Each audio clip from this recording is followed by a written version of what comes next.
1990 का दौर फिल्मों का एक ऐसा दौर था जबकि 50% से ज़्यादा फिल्में एक चीज़ पे बेस्ड होती थी या उनका एक ही रूट कॉज होता था। वो होता था किडनैपिंग, कि जहाँ पे पूरी फिल्म में जब एक किडनैपिंग हो जाती थी तब से पूरी फिल्म में एक ट्विस्ट आ जाता था, एक कहानी में मोड़ आ जाता था। और इंडियन पिनल कोड में या हमारे इंडियन लॉ सिस्टम में इस किडनैपिंग के बारे में क्या व्यवस्था दी हुई है, आज के इस वीडियो में हम इसी के बारे में बात करने वाले हैं। तो बिना किसी अनावश्यक भूमिका के चलिए आराम से प्रारंभ करते हैं।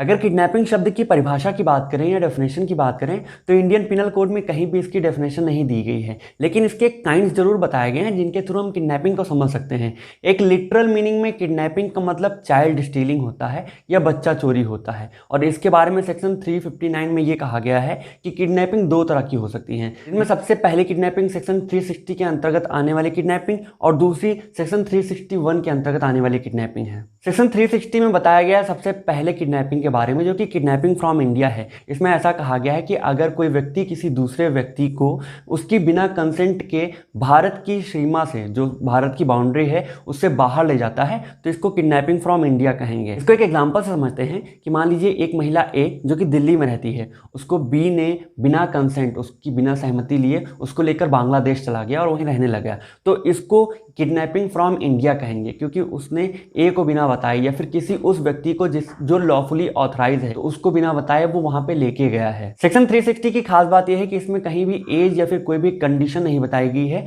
व्यक्ति के बारे में। व्यक्ति माइनर भी हो सकता है, मेजर भी हो सकता है, व्यक्ति साउंड भी हो सकता है, अनसाउंड पर्सन भी हो सकता है। नेक्स्ट हम बात करते हैं सेक्शन 361 के अंतर्गत दिए गए प्रोविजन के बारे में, जहां पे किडनैपिंग फ्रॉम लॉफुल गार्जियन के बारे में बताया गया है। दैट मीन्स कि अगर कोई व्यक्ति किसी बच्चे को, जो कि अगर मेल है तो 16 साल की कम उम्र होनी चाहिए, और अगर फीमेल है तो 18 साल से कम उम्र की बच्ची को, और उसके अलावा अनसाउंड माइंड के पर्सन को, अगर उस व्यक्ति को जो कि लॉफुल गार्जियन है, जो उसके बिहाफ पे कंसेंट देने के लिए ऑथराइज किया गया है, उसके बिना कंसेंट के उसकी पहुंच से, उसकी कस्टडी से, उसकी पकड़ से दूर ले जाता है, यहाँ पे उस व्यक्ति को सेक्शन 361 के अंतर्गत ऑफेंस के लिए लायबल माना जाएगा। इसमें एक एक्सप्लेनेशन के थ्रू ये बताया गया है कि लॉफुल गार्जियनशिप से मतलब एक अप्लाइड लॉ से ये माना जाता है कि यहाँ पे लॉ ये मान के चलता है कि वो व्यक्ति जिसके पास ये बच्चा है वो उसकी कस्टडी और उसके केयर के लिए ऑथराइज है, उसके लिए जिम्मेदार है, उसकी भरण पोषण और उसकी सुरक्षा के लिए। और इसी सेक्शन 361 के अंतर्गत एक एक्सेप्शन देते हुए, एक अपवाद देते हुए ये कहा गया है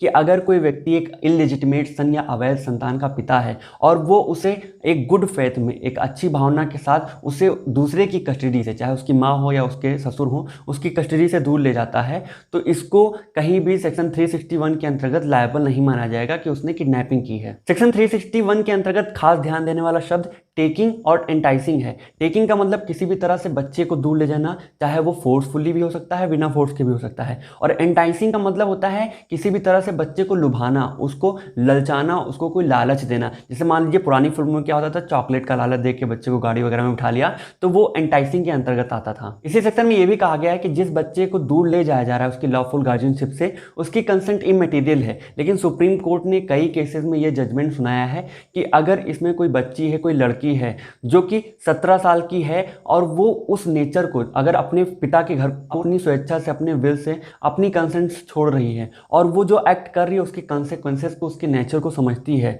तो यहाँ पे ये माना जाएगा, उसकी कंसेंट को मटेरियल माना जाएगा। इसको आप एक केस से समझ सकते हैं जो कि Shrimati Suman and another versus state of UP का केस है। इसमें एक बच्ची जो कि 17 साल की थी, उसने स्वेच्छा से अपने पिता का घर त्याग दिया था और एक्यूज्ड के साथ फरार हो गई थी। तो इस केस में सुप्रीम कोर्ट ने ये कहा क्योंकि वो बच्ची अपनी स्वेच्छा से उसने अपने पिता का घर छोड़ा है और वो समझ रही है कि वो एक्ट क्या कर रही है, उसके कॉन्सिक्वेंसेस को समझ रही है, तो यहाँ पे उसका कंसेंट मटेरियल माना जाएगा और उसको सेक्शन 361 के अंतर्गत ऑफेंस नहीं माना जाएगा। सेम चीज एक दूसरे केस में जो कि Varadarajan versus state of Madras का केस है, इसमें सुप्रीम कोर्ट ने इसी फैसले को दोहराया था, जहाँ पे एक लड़की ने एक्यूज्ड के साथ में स्वेच्छा से अपने पिता का घर छोड़ के वो उनके साथ में रजिस्ट्रार ऑफिस गई और शादी रचा लिया था। कोर्ट ने ये कहा था कि क्योंकि लड़की एक्यूज्ड के साथ स्वयं से फरार हुई है, बिना किसी प्रेशर के, बिना किसी एक्सटर्नल प्रेशर के फरार हुई है, उसको कोई इंड्यूसमेंट नहीं दिया गया, उसको कोई लुभावना नहीं किया गया, तो इस केस में एक्यूज्ड को किडनैपिंग के लिए लायबल नहीं माना गया। तो अब चाहे वो किडनैपिंग फ्रॉम इंडिया हो या किडनैपिंग फ्रॉम लॉफुल गार्जियन हो, इन दोनों के बारे में पनिशमेंट की व्यवस्था सेक्शन 366 में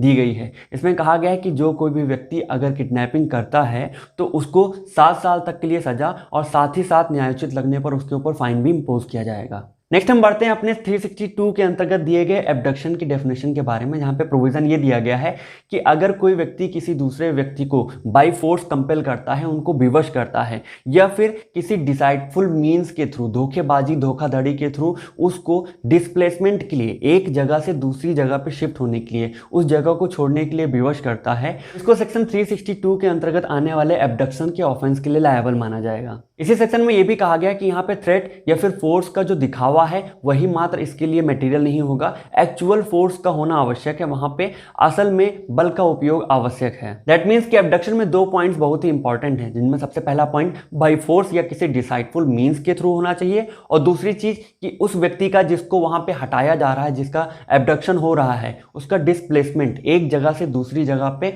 हटाना या उसको ले जाना अत्यंत आवश्यक है। इसको एक एग्जांपल समझते हैं कि मान लीजिए ए और बी दोनों प्रेम संबंध में हैं, इन दोनों में आपस में कोई चक्कर चल रहा है। इसमें ए लड़का है, वो एक दिन आया और बी से कहता है कि चलो यहाँ से हम भाग चलते हैं, लेकिन बी तैयार नहीं हुई। तो ए ने क्या किया, उसको 2-4 थप्पड़ जड़े और थोड़ा बहुत भय दिखाया और हर्ट करने की कोशिश करी, जिसकी वजह से बी डर के उसके साथ चलने के लिए राजी हो गई और उसने अपना घर छोड़ दिया। तो इसमें सेक्शन 362 के अंतर्गत आने वाले एब्डक्शन के लिए ए को लायबल माना जाएगा। इसके अंतर्गत सेक्शन में आने वाले डिसाइडफुल मीन्स या धोखाधड़ी को एक एग्जाम्पल समझते हैं कि मान लीजिए ए एक व्यक्ति है जिसने पुलिस की यूनिफॉर्म पहनी हुई है, हालांकि वो पुलिस नहीं है, कांस्टेबल नहीं है, लेकिन उसने यूनिफॉर्म पहनी हुई है, और वो जाकर बी जो कि एक लड़की है उससे ये कहता है कि मैं तुम्हें ले जाने आया हूं और तुम्हारे थाने में ले जाना है, ऐसा ऐसा काम है। बी उसकी बातों पर यकीन करके उसके साथ चल देती है। यहाँ पे चूंकि ए ने एक डिसाइडफुल मीन्स का यूज किया है, धोखाधड़ी का यूज किया है बी को डिप्लेस करने के लिए, डिस्प्लेस करने के लिए, एक जगह से दूसरी जगह पे ले जाने के लिए, तो वो ए जो है यहाँ पे आने वाले ऑफेंस के लिए लायबल माना जाएगा। और सबसे लास्ट में हम बात करते हैं किडनैपिंग और एब्डक्शन के बीच में डिफरेंसेस के मामले में कि आखिर इन दोनों में अंतर क्या है, क्योंकि डिस्प्लेसमेंट दोनों जगह पे होता है, व्यक्ति की बिना कंसेंट के होता है, एक एक्यूज्ड के थ्रू, एक ऑफेंडर के थ्रू या एक आरोपी के थ्रू होता है। तो इन दोनों में ही अंतर क्या है, तो सबसे पहले हम बात करते हैं इसके प्रोविजंस के मामले में। तो किडनैपिंग का जो प्रोविजन है वो सेक्शन 359, 360 और 361 में दिया गया है, और इसके पनिशमेंट की व्यवस्था की गई है सेक्शन 366 में। और जबकि एब्डक्शन जो है उसके बारे में प्रोविजन दिया गया है सेक्शन 362 में, और इसके पनिशमेंट के बारे में व्यवस्था नहीं की गई है, क्योंकि ये एक पूरक है, एक सप्लीमेंट्री ऑफेंस माना गया है। किडनैपिंग और एब्डक्शन के बीच में दूसरा डिफरेंस इसकी एज के बारे में है, जहां पे किडनैपिंग एक माइनर पर्सन का ही होता है, जहां पे अगर वो मेल है तो 16 साल से नीचे, और अगर फीमेल है तो वो 18 साल से नीचे होना चाहिए। जबकि एब्डक्शन किसी भी उम्र का, माइनर, मेजर, साउंड, अनसाउंड, किसी भी उम्र के व्यक्ति का हो सकता है। किडनैपिंग और एब्डक्शन के बीच में तीसरा डिफरेंस का बेस मीन्स है, जहां पे किडनैपिंग में ये कहा गया है कि यहाँ पे मीन्स इतने मटेरियल नहीं है, यहाँ पे केवल एक्ट मटेरियल करता है कि कौन सा एक्ट किया गया और किस इंटेंशन की वजह से किया गया है। और जबकि एब्डक्शन में मीन्स बहुत मायने रखते हैं, वहां पे जो भी एब्डक्शन हुआ है वो या फिर फोर्स के थ्रू कंपेल करके या फिर किसी डिसाइडफुल मीन्स के थ्रू ही होना चाहिए। चौथा पॉइंट किडनैपिंग और एब्डक्शन के बीच में इंटेंशन के बारे में है, जहां पे ये कहा गया है कि किडनैपिंग में किसी व्यक्ति का इंटेंशन क्या है ये इतना मटेरियल नहीं रखता, ये इतना इंपॉर्टेंस नहीं है, लेकिन एब्डक्शन में किस इंटेंशन से एब्डक्शन किया गया है वो बहुत इंपॉर्टेंट है, क्योंकि एब्डक्शन एक ऑक्सिलरी ऑफेंस है, एक सप्लीमेंट्री ऑफेंस है जो कि किसी और काम के लिए होता है। एब्डक्शन कभी भी एक पूरक ऑफेंस नहीं है, एक पूरक जो है अपराध नहीं है, वो किसी और वजह से किया जाता है, इसलिए इसमें इंटेंशन बहुत मायने रखता है। नेक्स्ट पॉइंट कंसेंट के बारे में है, जहां पे किडनैपिंग में उस व्यक्ति को जिसकी किडनैपिंग की जा रही है उस बच्चे की कंसेंट आवश्यक नहीं है, इसमें ये मटेरियल नहीं रखती, लेकिन उसके लॉफुल गार्जियन की कंसेंट मटेरियल रखती है, ये इंपॉर्टेंस है। जबकि एब्डक्शन में उस व्यक्ति का कंसेंट इंपॉर्टेंस रखता है, अगर व्यक्ति ने स्वेच्छा से अपने आप से कंसेंट दे के उसके साथ जा रहा है